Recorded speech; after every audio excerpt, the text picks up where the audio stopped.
inspectors are having a hard time pinpointing where the bacteria came from. And the strip shooting caught on dash cam video.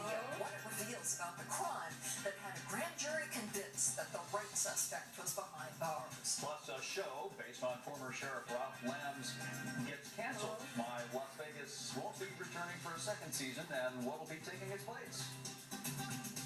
Now, Nevada's first choice for news.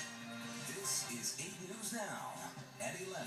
Thanks for joining us. The biggest salmonella outbreak to hit the valley in a decade just got bigger. The number of people who were sick after eating a firefly on Paradise Road has doubled from 90 just a week ago to now 203.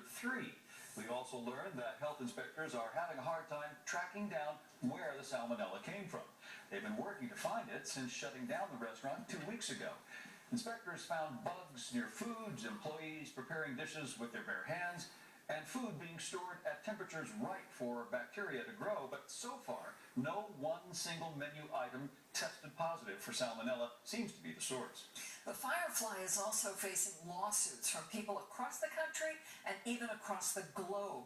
Many of those who became sick were visitors to Las Vegas. The salmonella outbreak affected people in these 20 states, from Hawaii to Illinois to Mississippi, and that's not all. Vacationers from Canada and the UK also got sick. Simon and Luke Law Firm out of Texas is representing some of the salmonella victims. That list includes Victor and Joanne Fallon from Georgia.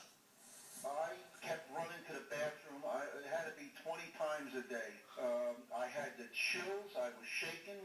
Meanwhile, just this week, the food safety law firm in Seattle told us at least 50 people have contacted them to file a lawsuit. And Las Vegans weren't immune from getting sick either. In fact, salmonella poisoning almost ruined months of hard work for one UNLV team. And Joe Bartels is here to explain that, Joe. Yeah, it's actually quite a story. They had overcome a lot during this. The students were getting ready for a nationwide advertising competition as part of a class. For months, the UNLV students worked so hard in a very technical advertising campaign. It's a competition UNLV has never won. Months of hard work and dedication were leading up to this moment for 37 UNLV students. We're going against some of these top-notch schools, especially UNR, our rival school. We were working really hard for 4 months. There was a lot of all-nighters. We were at school sometimes as late as 5 in the morning. A lot of dedication.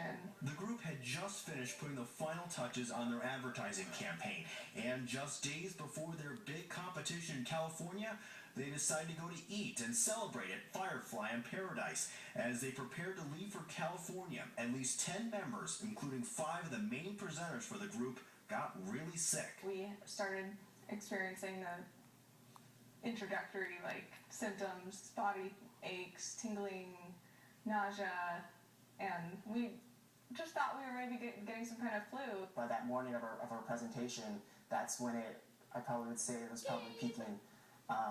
It was horrible. The intense competition required flawless presentation in front of hundreds, and in the face of the worst salmonella outbreak in a decade, the Rebels somehow pulled it off. My entire team was in front of us, watching us present, and to know that their dedication, hard work, amounted up to this 20-minute presentation.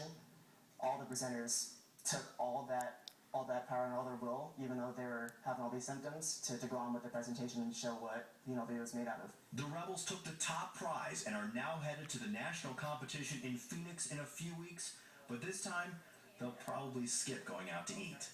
I think we're gonna cook our own meals at home. So the group came up with a very clever media campaign for Glidden Paint and head to Phoenix June 5th. As for Firefly on Paradise, the owner says that location will not reopen. Instead, a new location will open up down the street. He says those plans were already in the works well before the sickness outbreak. Dave? Thanks, Joe. A video just released to 8 News Now by the courts shows the moments leading up to a shooting on the Strip and the fiery crash that followed. 3 people were killed.